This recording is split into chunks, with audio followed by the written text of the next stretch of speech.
Olá, eu sou o Dr. Pellegrino, geriatra. Neste vídeo nós vamos falar de medicação calmante. Quando é que se tem indicação para usar um calmante, uma medicação para acalmar a pessoa com doença de Alzheimer? Este é um assunto que chama bastante atenção. Normalmente, aqui no nosso canal, nós temos muitas pessoas perguntando sobre medicamentos. Nós vamos falar neste vídeo.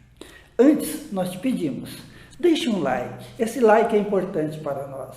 Também, se você ainda não é inscrito ou inscrita no nosso canal, se inscreva. Ative o sininho de notificações para ficar bem informado e também ajudar o nosso canal a crescer. O nosso canal crescendo, nós vamos ajudar mais pessoas que precisam de conhecimento, de informações para cuidar melhor.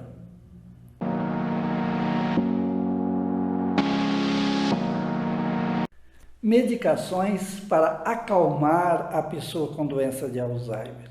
Nós temos 3 situações que nós temos que usar medicamentos para acalmar a pessoa com doença de Alzheimer.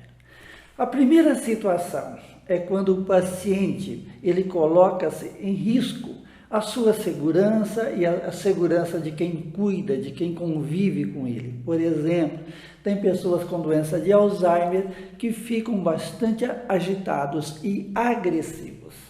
Essa agressividade muitas vezes pode comprometer a segurança do paciente e também a segurança de quem convive, de quem cuida com ele. Então, esta é uma indicação.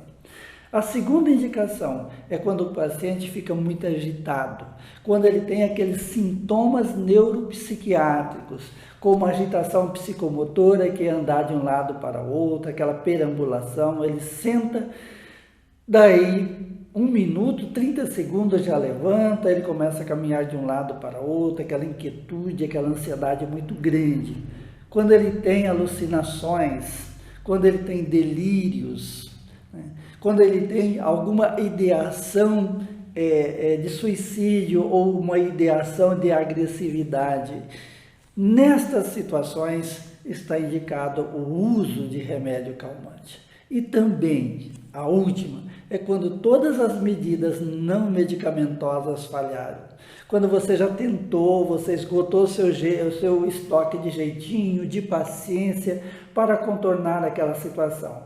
Você tentou disfarçar, você tentou acalmar o paciente, trazer ele para o seu estado mais calmo, para o seu estado de normalidade.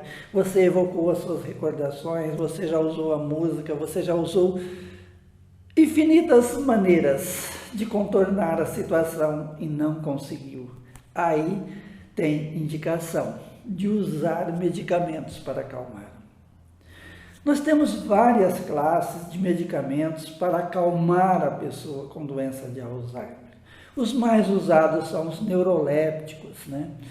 Esses remédios são usados na psiquiatria para tratar algumas doenças psicóticas, por exemplo, como esquizofrenia. E em baixas doses, nem sempre nós precisamos, para um paciente com doença de Alzheimer, usar altas doses desses medicamentos. Muitas vezes, com uma pequena dose, nós já conseguimos um efeito terapêutico bom, né? Mas, como nós sempre insistimos aqui no canal, quem prescreve medicamentos é o médico assistente. Primeiro, que esses medicamentos, eles são de notificação obrigatória de receita, isso é, a receita fica presa, não é um remédio de automedicação, não é um remédio que você vai na farmácia e compra, é um remédio que depende de receita controlada, para a receita fica presa na farmácia quando você vai comprar. Então essa é uma obrigação do médico assistente. Segundo, cada paciente tem o seu perfil de tolerabilidade. Uns toleram muito bem, outros não.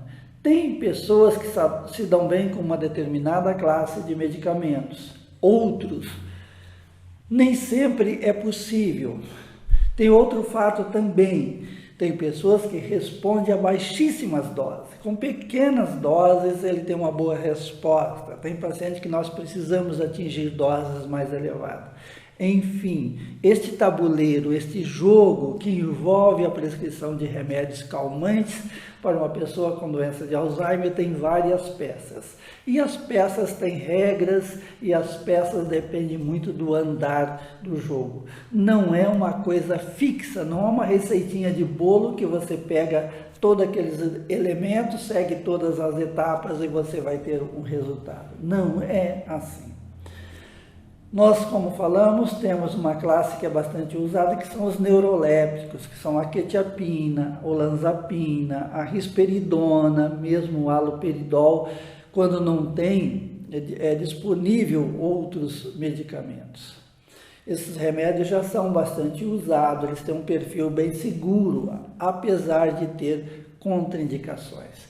Todos esses remédios têm contraindicações.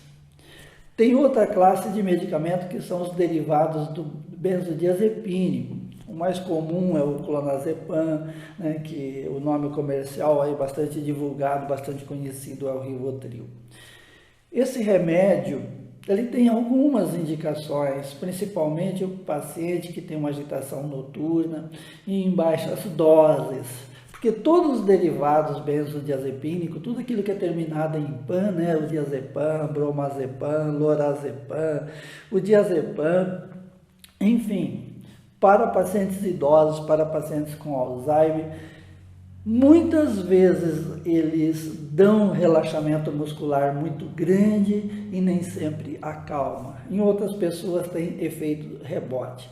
Por isso nós damos preferência para os neurolépticos. Nós temos também alguns antidepressivos que têm um perfil ansiolítico muito bom, isso é, eles acalmam os pacientes. Nós temos aí a trazodona, nós temos a mirtazapina, que dá um bom sono para o paciente. Nós temos uma outra classe de medicamentos que também pode ser usadas para acalmar o paciente. São os anticonvulsivantes. Alguns anticonvulsivantes, como a lamotrigina, por exemplo, a própria carbamazepina, ela pode acalmar o paciente, ela pode dar uma sensação de bem-estar, mas também depende do perfil do paciente, depende da tolerabilidade, da experiência do médico. Quanto aos neurolépticos, como nós falamos aí, 4 classes bastante conhecidas, que é a quetiapina, olanzapina, a risperidona e o haloperidol. Não é que um é melhor do que o outro, cada pessoa se dá bem com um determinado tipo de medicamento. Eu vejo muitas perguntas aqui no canal, mas a mãe da fulana usa risperidona com bom resultado. A minha mãe está usando quetiapina, será que não podia mudar? Primeiro que mudar o medicamento deve ser, essa mudança deve ser feita pelo médico assistente, mas não é assim. Tem pessoas que se dão muito bem com determinado tipo de medicamento, outras não. E tem outro fator interessante, tem outro fator importantíssimo, né? Tem pessoas que têm uma agitação muito grande, principalmente a síndrome crepuscular, aquela agitação no entardecer. O médico passa um remédio, a pessoa melhora, mas ela fica muito apática. Então ela sai daquele estado de agitação extrema para um estado de letargia, né? Muitas vezes nós temos que reduzir a dose da medicação, e muitas vezes mesmo reduzindo a dose da medicação, o paciente continua letárgico, ele continua apático, quer dizer, o remédio dá um rebaixamento muito grande. Aí nós temos que pesar a situação. Será que o mais importante é ver o paciente agitado, ver o paciente naquela situação que estava ou agora rebaixado? Quando o rebaixamento ele impede a pessoa de alimentar, quando você dá um medicamento, ele acalma demais, e esse acalmar demais deixa num estado letárgico que impede de beber água, que impede de alimentar corretamente, isso está errado. Nós temos que tentar trocar essa medicação.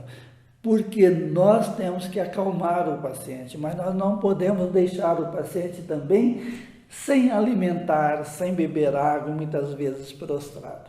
Então, existem os prós, existem os contras, né?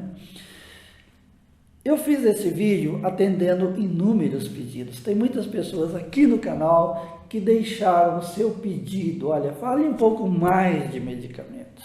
Eu sei da ansiedade de quem cuida, eu sei da ansiedade dos familiares. Nem sempre é fácil, né?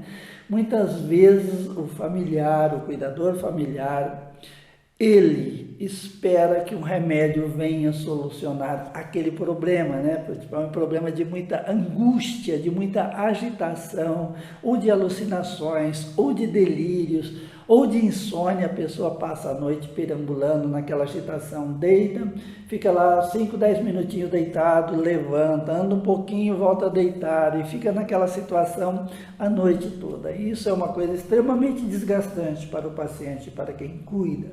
E muitas vezes a família deposita toda a esperança no medicamento. E não existe medicamentos mágicos. Os medicamentos para tratar esses sintomas, esses medicamentos não são específicos para tratar Alzheimer, são específicos para tratar sintomas de doenças psiquiátricas, principalmente as doenças psicóticas, ou mesmo medicamentos para tratar ansiedade, para tratar insônia, de um paciente mais jovem. Quando você dá para um paciente idoso, um paciente já demenciado, nem sempre os resultados são esperados. Mas nessas 3 situações que nós falamos, tem indicação de usar uma medicação para acalmar. Ou seja, naquela situação que o indivíduo está agressivo e ele coloca em risco a segurança dele e das pessoas que cuidam. Quando os sintomas da doença, ele incomoda muito o paciente, quando ele afeta a qualidade de vida, quando o paciente está num grau extremo de ansiedade, de agitação, ou aqueles sintomas neuropsiquiátricos, como alucinação, o delírio está incomodando muito. Em terceiro lugar, quando todas as suas medidas não medicamentosas falharem. Nós sempre falamos, né, que o ideal, em primeiro lugar, é você tentar as medidas não medicamentosas. Meu muito obrigado. Se esse vídeo foi útil para você, por favor, compartilhe com outras pessoas.